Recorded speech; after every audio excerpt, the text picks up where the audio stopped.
بسم اللہ الرحمن الرحیم۔ آج ہم فارسی کی دوسری کے 9ویں سبق کا آغاز کرتے ہیں۔ تو ہمارا سبق یہاں پہنچا تھا کہ خلاصہ ماہی ہے عجیب نو رنگا رنگ بزرگ و کوچک صدفائے بسیار خرچنگاہ مختلف رنگ و زاگ وغیرہ بسیار عجیب انواع مرغہائے آبی طوطے ہائے رنگ برنگ دیدہ شود۔ یہاں تک ہو گیا تھا ہمارا سبق۔ آگے ہم پڑھتے ہیں۔ تو آگے کہتے ہیں طوطی سفید بزرگ بود۔ طوطا اسی سے نکرہ بنایا گیا طوطی، تو ترجمہ ہوگا ایک طوطا، اور سفید کے معنی سفید کے آتے ہیں، اور بزرگ کے معنی بڑے۔ تو طوطی سفید بزرگ بود، ترجمہ کریں گے ایک بڑا سفید طوطا تھا۔ طوطی سفید بزرگ بود، ایک بڑا سفید طوطا تھا۔ خیل شبیہ و آدم صدا می کد۔ خیل بہت زیادہ، شبیہ مشابہ، ملتا جلتا، آدم سے مراد یہاں انسان ہے، اور صدا کے معنی آواز کرنا۔ تو ترجمہ کریں گے خیل شبیہ و آدم صدا می کرد، انسان سے بہت زیادہ ملتا جلتا آواز نکال رہا تھا۔ یعنی ایک سفید رنگ کا بڑا طوطا تھا، اور جس طرح طوطے عام طور پہ انسان کی آواز کی نقل کر لیتے ہیں، لیکن وہ طوطا جو سفید رنگ کا تھا وہ بہت زیادہ انسان سے ملتی جلتی آواز نکال رہا تھا۔ ہم کہہ رہے ہیں کہ یک محوطہ بود، ایک احاطہ تھا۔ احاطہ یعنی چاروں طرف سے گھرا ہوا ایک جگہ تھا۔ آگے اس کو اور واضح کر رہے ہیں۔ ایک محوطہ بود مانند قفس، ایک احاطہ تھا پجڑے کے مانند، یعنی جس طرح پجڑا ہوتا ہے چوکور ہوتا ہے، اسی طرح ایک چوکور احاطہ تھا۔ کہ میاں آ فوارہ می جست، کہ جس کے اندر سے فوارہ می جست ابل رہا تھا، نکل رہا تھا۔ جستن کے معنی کودنا، یہاں ابلنے کا ترجمہ کریں گے۔ میاں آ کہ اس کے اندر سے، اس کے درمیان سے، اس کے بیچ سے فوارہ می جست فوارہ ابل رہا تھا۔ و درش باز ہمہ خانہ قفس بود، و درش شین پجڑے، قفس کی طرف، شین جو ضمیر ہے وہ پجڑے کی طرف راجع ہے، تو درش کا ترجمہ کریں گے پجڑے کے۔ ودرش اور پجڑے کے، بعض ہمہ خانہ ہر خانہ کے بعض ہمہ خانہ پجڑے کے ہر خانہ کے دروازے کھلے ہوئے تھے۔ بعض کی ترجمہ کریں گے کھلنا، تو ترجمہ لائیے ودرش بعض ہمہ خانہ قفس بود، پجڑے کے ہر خانے کے دروازے کھلے ہوئے تھے۔ توئے قفس ہا درخت مصنوعی ساختہ ان، توئے کے معنی درمیان، بیچ، توئے قفس ہا پجڑوں کے درمیان، تو توئے قفس ہا پجڑوں کے درمیان درخت مصنوعی ساختہ ان، نقلی پیڑ بنائے گئے تھے۔ ہر نوع مرغے کے در دنیا تصور شود، ہر قسم کے پرندے کہ دنیا میں جن کا تصور ہو سکتا ہے۔ در دنیا تصور شود کہ جن کا دنیا میں تصور ہو سکتا ہے، خیال ہو سکتا ہے۔ سرد سیری و گرم سیری، سرد ملک کے اور گرم ملک کے، سیری کے معنی ملک، در آجا اس جگہ موجود است، موجود ہیں، یعنی موجود تھے وہاں پہ۔ و بہر شکل مرغے کہ در کتابہا دیدہ بودم، اور ہر شکل و صورت کی چڑیاں، و بہر شکل مرغے ہر شکل و صورت کی چڑیاں کہ در کتابہا کہ جن کو کتابوں میں دیدہ بودم میں نے دیکھا تھا، رنگ برنگ رنگے برنگے آجا دیدم اس جگہ میں نے دیکھا۔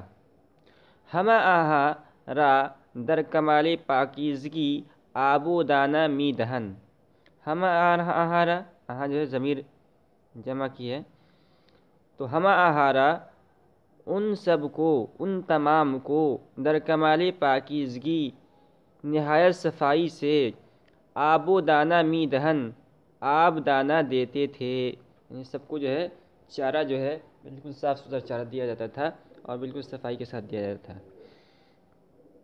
جمعی مرغہ یک دفعہ می خواندند، کہہ رہے ہیں یہ سب چڑیاں ایک ساتھ بول رہی تھی. جمعی مرغہ، مرغ کی جمع مرغہ چڑیاں، یہ سب چڑیاں یک دفعہ می خواندند ایک ساتھ بول رہی تھی، یعنی چہچہا رہی تھی. جب چہچہا رہی تھی تو ایک ہی ساتھ چہچہا رہی تھی، پھر خاموش ہو جا رہی تھی. گاہے بازی می کردن گاہے پرواز، کبھی کھیلتی تھی کبھی اڑتی تھیں. خیل از تماشائے آہاں حیرت دست داد، ان سب کو دیکھ کر بڑی بڑی حیرت ہوتی تھی. تو کہہ رہے ہیں خیل از تماشائے آہاں، خیلے کا تعلق جو ہے خیل حیرت دست داد، اصل یہ ہے.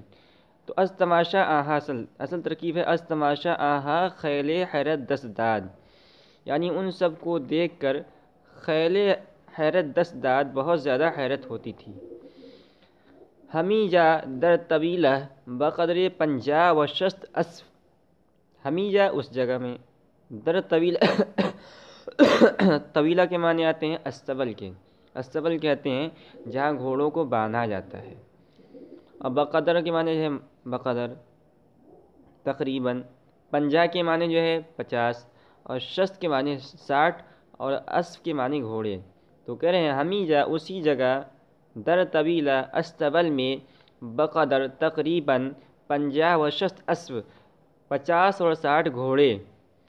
ہمی جا اسی جگہ در طویلہ استبل میں بقدر 50 و 60 اسف تقریباً 50 اور 60 گھوڑے بسیار خوب بہت بڑے، برنگہائے غریب عجیب رنگوں کے تھے. یعنی جو ہے عجیب رنگوں کے تقریباً 50-60 گھوڑے استبل میں بنے ہوئے تھے. ہیچ جا چنی اسپہا ندیدہ شود، ایسے گھوڑے کسی جگہ نہیں دیکھے تھے. ہیچ جا کسی جگہ، چنی اسپہا ایسے گھوڑے ندیدہ شود نہیں دیکھے گئے تھے. یعنی جو ہے جو چڑیا گھر میں ہم نے گھوڑے دیکھے کہیں اور ہم نے نہیں دیکھے تھے. اسپہائے خالدار عجیب بودن، خالدار کا ترجمہ کریں گے چتکبرا. تو اسپہائے خالدار چتکبرے گھوڑے عجیب بودن بڑے عجیب تھے، عجیب طرح کے تھے. این اسپہارا طور تعلیم و عادات دادا ان، ان گھوڑوں کو، اسپہ کی جمع اسپہا، این اسپہارا ان گھوڑوں کو طور اس طریقے پر، تعلیم و عادت، تعلیم کا ترجمہ تعلیم کریں گے اور عادات کا ترجمہ تربیت کا کر لیں گے.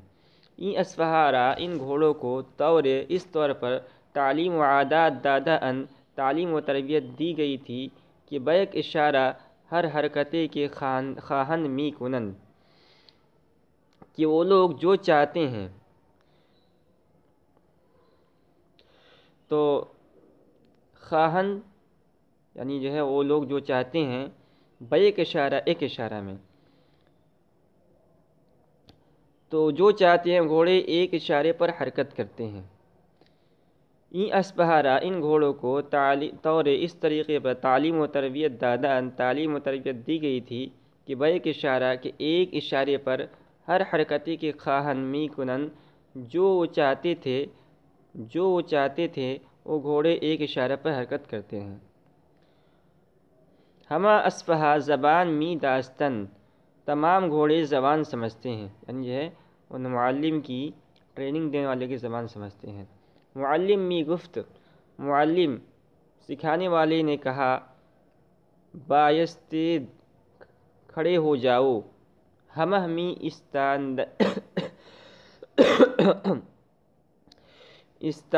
استادندے، تو وہ سب کے سب کھڑے ہو گئے. یعنی معلم نے ٹریننگ دینے والے نے ان سے کہا کہ کھڑے ہو جاؤ گھوڑوں سے، وہ سب کے سب کھڑے ہو گئے. گفت معلم نے کہا، سکھانے والے نے کہا، تن بدوید تیز دوڑ، می دویدند تو وہ سب تیز دوڑنے لگے. گفت سراپا بلند شوید، معلم نے کہا مجسم 2 پیروں پر کھڑے ہو جاؤ، یعنی اپنے دونوں پیر جو ہے آگے اٹھا لو اور کھڑے ہو جاؤ. تو کہہ رہے ہیں فوراً بلند می شدند، فوراً وہ اونچے کھڑے ہو گئے، یعنی اپنے دونوں پیر آگے کر کے کھڑے ہو گئے۔ می گفت، معلم نے کہا، کچ بدوید، ترچھے ہو کر دوڑو، یعنی جو ہے ترچھائی میں دوڑو۔ می دویدند، تو ویسے ہی دوڑنے لگے۔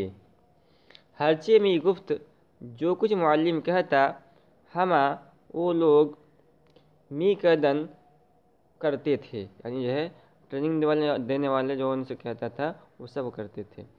خیل محل عبرت بود، مختصر یہ ہے کہ جو کچھ وہ کہتا تھا وہ گھوڑے کرتے وہی کرتے تھے۔ تو کہنے کہ جو ہے خیل محل عبرت بود، بڑی عبرت کا مقام تھا، یعنی بہت ہی عبرت کا مقام تھا کہ گھوڑے جو انسان کی آواز کو سمجھ رہے تھے اور اس پر عمل کر رہے تھے۔ آگے کہہ رہے ہیں شلاق بزرگ بدست میر آخور اسپہا بود، کہہ رہے ہیں استبل کے داروغے کے ہاتھ میں ایک بڑا چابک تھا۔ تو شلاقی بزرگ، شلاقی معنی جو ہے آتے ہیں چابک کے، بدست میر استبل کے یعنی کیا کہتے ہیں میر آخور اسپہا کا ترجمہ کریں گے استبل کے داروغے، استبل کے داروغے کے ہاتھ میں شلاقی بزرگ ایک بڑا جو ہے چابک تھا۔ چابک یعنی جو ہے ایک ڈنڈا ہوتا ہے اور اس کے کنارے پر جو ہے ایک جو ہے رسی بنی ہوتی ہے، اس سے جو ہے جانوروں کو جو ہے مارا جاتا ہے تاکہ جو ہے وہ چل سکیں، انسان کی بات کو مان سکیں۔ تو کہہ رہے ہیں کہ شلاق بزرگ بدست میر آخور اسفہا بود، استبل کے داروغے کے ہاتھ میں ایک بڑا چابک تھا۔ وہ متصل حرکت می داد، جس کو برابر حرکت دیتا تھا۔ مثل تفنگ صدا می کرد، جو بندوق کی طرح آواز دیتا تھا، یعنی آواز کرتا تھا، یعنی جب جو ہے اس چابک کو گھمایا جاتا ہے شٹ شٹ کی آواز آتی ہے نا، بندوق کی گولی کی طرح، بندوق چلانے کی طرح، تو اسی طرح جو ہے وہ آواز کر رہا تھا۔ تو آج کا سبق ہم یہی کرتے ہیں اور یہیں ختم کرتے ہیں، اور اگلے سبق میں ہم انشاءاللہ سر دریا کو پڑھیں گے۔